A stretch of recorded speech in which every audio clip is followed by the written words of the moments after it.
Hello दोस्तों, मैं प्रमोद कुमार आप सभी का स्वागत करता हूं आपके अपने यूट्यूब चैनल ट्रिकीडोज में। ट्रिकीडोज योर एजुकेशनल ओट्स। दोस्तों, आज हम बात करेंगे जो वर्ल्ड की विश्व की जो जनजातियां हैं, खानाबदोश हैं, उनके बारे में जानेंगे कि विश्व में कहां कहां किस नाम से जानी जाती हैं ये जनजातियां। चलिए देखते हैं।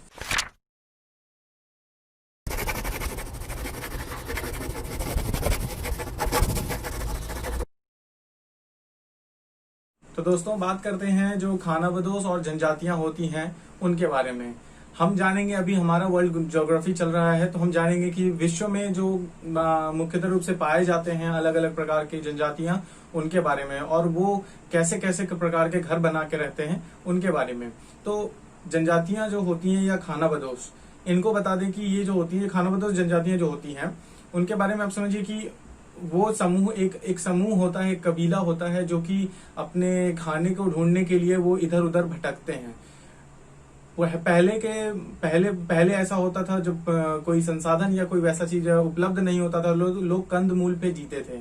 तो कोई एक कबीला या समूह किसी एक जगह जाके बसता था और उस आसपास में जो भी फल कंदमूल जो भी थे वो जो उनको मिलता था वही खा के अपना गुजर बसर करते थे। जब आसपास वो चीज खत्म हो जाता था तो वो वहां से शिफ्ट होके किसी और जगह चले जाते थे। तो इसी प्रक्रिया को उनको एक खाना बदोश, अलग तरीके से बोला गया खाना बदोश, इन लोगों को खाना बदोश के नाम से जाना जाने लग गया। उनमें भी अलग अलग जनजाति होती थी, तो उनके भी अलग अलग नाम है जो विश्व में अलग अलग जगहों पर पाए जाते हैं। देखते हैं कि जो अलग अलग जो जनजातियां हैं वो जिस जगह पे रहते हैं तो वहां पे कैसा कैसा घर बना के रखते हैं। तो पहले हम बात करते हैं आवास के बारे में। उनके द्वारा बनाया गया घर, वो मतलब उसके नाम क्या होते हैं उनके बारे में जानते हैं। दोस्तों, एक जो कि आपने मुख्य रूप से जानते होंगे, अपने बचपन से भी पढ़ा होगा, एक इग्लू। इग्लू जो क्या होता है कि वो आपको बर्फ का बना होता है, बर्फ की सिल्लियों द्वारा बना हुआ होता है, एक सेमी स्फेयर की तरह होता है, अर्धगोलाकार। जो टुंड्रा प्रदेश वगैरह है, टुंड्रा प्रदेश यानी आपको जो आर्कटिक एरिया है उस साइड, जैसे ग्रीनलैंड वगैरह हो गया या फिर north east part of Russia, वो सब हो गए। तो इन सब जगह में आपको ये आपको टुंड्रा प्रदेश कहलाने लगे। तो इधर के जो लोग होते हैं वो ऐसे इग्लू बनाकर उनमें रहते हैं। फिर बात करते हैं जो एक है तिपी। टिपी जो होते हैं, जैसा कि हमने आपको रॉकीज पर्वत के बारे में, जब हम पर्वत पढ़ा रहे थे उसमें आपको बताया था मैंने कि जो साउदर्न पार्ट है अमेरिका का, उधर आपको ये मिलता है रॉकीज पर्वत। रॉकीज पर्वत में जो होते हैं वहां के लोग जो होते हैं कि वो बैल वगैरह ये जानवरों के उन सब के चमड़े से एक तंबू नुमा यानी कोनिकल शेप टाइप का, जो जैसा कि आपको इमेज में दिख रहा होगा, कोनिकल शेप टाइप का आपको वो उनके चमड़ों से, उनकी खाल से तंबू नुमा एक घर बनाया जाता है। तो वो सब आपको तिपी कहलाता है। फिर बात करते हैं क्रॉल की।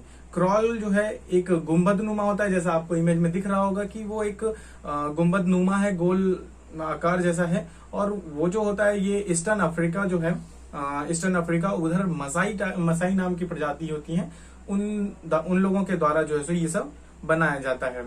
फिर बात करते हैं युर्त की।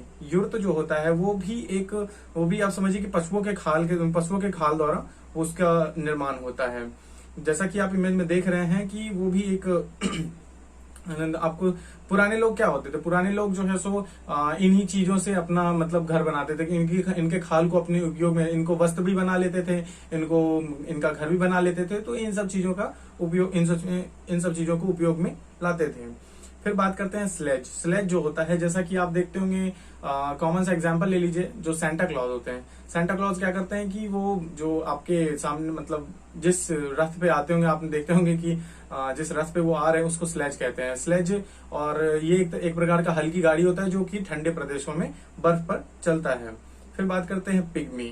पिग्मी जो होता है ये भी आपको जो है सो जंगली जीवों से, मतलब पिग्मी एक प्रकार का घर है जो कि जमीन लेवल से, मतलब ग्राउंड लेवल से ऊपर की ओर बनाया जाता है, क्योंकि जंगली जानवरों से बचने के लिए इनको बनाया जाता है। कहीं पेड़ पे बना लिया या फिर किसी डंडे का या बांस का प्रयोग करके इसको ऊपर की ओर बना लिया गया। तो इसको जो है सो हम लोग पिग्मी कहते हैं। दोस्तों, ये थे कुछ इनके नाम जो कि अलग अलग, इनके द्वारा बनाए गए घरों के नाम जो कि अलग अलग जगह पर पाए जाते हैं, इनके द्वारा बनाए गए। दोस्तों, अब बात करते हैं इनके जो इन जनजातियों की जो अलग अलग जगह पर इनको अलग अलग नाम से पुकारा जाता है उनके बारे में। तो देखते हैं कि इनके नाम क्या क्या हैं अलग अलग देशों में। बात करते हैं दोस्तों कि एक है एस्कीमो।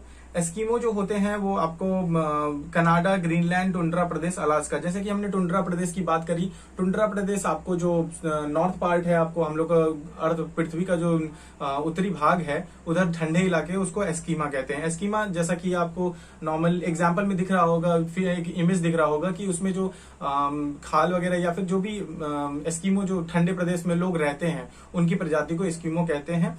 और फिर बात करते हैं जो पापुआन्स हैं, इसको आप नॉर्मली समझिएगा, ये जहां पाए जाते हैं ये होते हैं आपको न्यू गिनी में पाए जाते हैं। अब पापुआन्स, न्यू गिनी से आपको क्या लगता है कि पापुआ न्यू गिनी एक जो कंट्री है उसके बारे में आप जानते होंगे, पापुआ न्यू गिनी। तो इससे आप याद रख लीजिए कि पापुआन्स कहाँ पाए जाते हैं, न्यू गिनी में पाए जाते हैं। फिर वही बात करते हैं बोरा। बोरा जो होती है वो आपको ब्राजील कंट्री की है। बोरा और ब्राजील ये दोनों ब से ही हैं, तो इससे आपको आसानी होगी याद करने में। फिर बात करते हैं आपको अफरीदी। अब अफरीदी से आपको एक तो कॉमन चीज याद आ रहा होगा, शाहिद अफरीदी। अब शाहिद अफरीदी कहाँ का है, कहाँ का खिलाड़ी है, तो पाकिस्तान का है। तो इससे समझ लीजिए कि अब अफरीदी जो प्रजाति है वो कहाँ की है, पाकिस्तान की है। फिर वही बात करते हैं याक। याक भी टुंड्रा प्रदेश का है। याक से आपको क्या लगता है, याक एक प्रकार का जानवर है जो कि ठंडे प्रदेशों में या पहाड़ी इलाकों में पाया जाता है। तो इससे आप याद कर सकते हैं कि वो ठंडे इलाके का है। तो आप समझ लीजिए टुंड्रा प्रदेश यानी नॉर्दर्न पार्ट जो है अपना ग्लोब का, उनके बारे में बात हो रही है। फिर वहीं बात करते हैं गोंड। गोंड जो प्रजाति होती है ये भारत की होती है। भारत की गोंड प्रजाति बहुत ज्यादा बड़े पैमाने पर भारत देश में पाई जाती है, मतलब बहुत बड़ी मात्रा है इनकी। ऐसा नहीं कि जनजातियां हैं तो छोटी हैं, खाना बदोश वगैरह छोटी हैं, ऐसा नहीं है, ये भी बहुत बड़े पैमाने पे पाई जाती हैं। फिर एक है फुल्लू। फुल्लू से आप क्या समझ, फुल्लू जो जनजाति है वो आपको दक्षिण अफ्रीका में पाया जाता है। दक्षिण अफ्रीका में आपको फुल्लू पाया जाता है। फिर दोस्तों बात करते हैं जो हमारे पर्वतीय क्षेत्र वगैरह हैं, कहीं पर भी, चाहे वो अमेरिका हो या इंडिया हो, रशिया हो, तो कहीं पे भी है, तो उसके जो पर्वतीय क्षेत्र है वहां पर पाए जाने वाले मुख्य रूप से जो जनजाति या आदिवासी, उनकी बात करते हैं।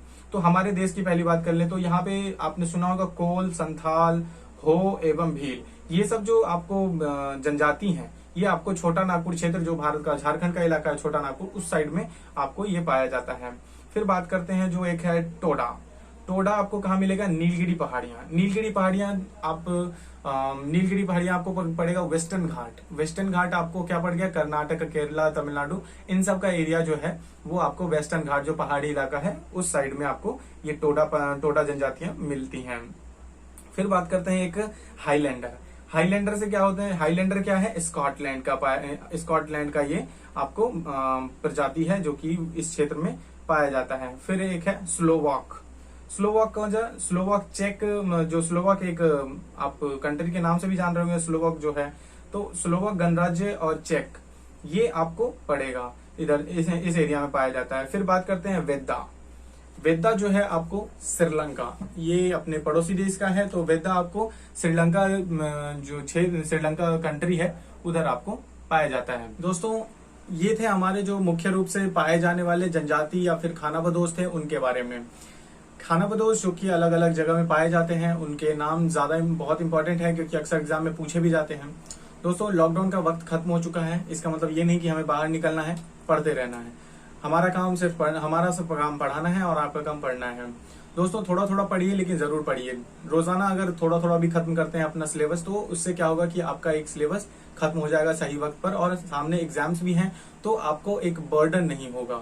दोस्तों नॉन टेक का एक बहुत महत्व होता है एग्जाम में स्कोर करना, इसलिए नॉन टेक को कभी भी हल्के में नहीं लेना चाहिए, उसको तैयारी करते रहना चाहिए उसके बारे में। इसके जो मेन पॉइंट, इसके जो बाकी और डिटेल्स मैंने मेन रूप से जो बताए जो कि इंपॉर्टेंट है, और बाकी जो होंगे वो आपको सोशल मीडिया पे ट्रिक्स या फिर इंपॉर्टेंट पॉइंट्स होंगे वो सोशल मीडिया पे होंगे, और बाकी और भी जो डिटेल्स होंगी वो आपको पीडीएफ पे मिलेंगी। दोस्तों अगर आपने हमारे वीडियो को लाइक शेयर सब्सक्राइब नहीं किया है तो जरूर से जरूर लाइक करें, शेयर करें और सब्सक्राइब करने को दोस्तों को बोलें। दोस्तों आपका कमेंट्स जरूर आना चाहिए, क्योंकि आपके जो फीडबैक होंगे वो हमारे लिए बहुत इंपॉर्टेंट होंगे, क्योंकि हमें इम्प्रूवमेंट लाने में बहुत ज्यादा हेल्पफुल होगा आपके कमेंट्स। तो दोस्तों कमेंट करना ना भूलें। Thank you so much.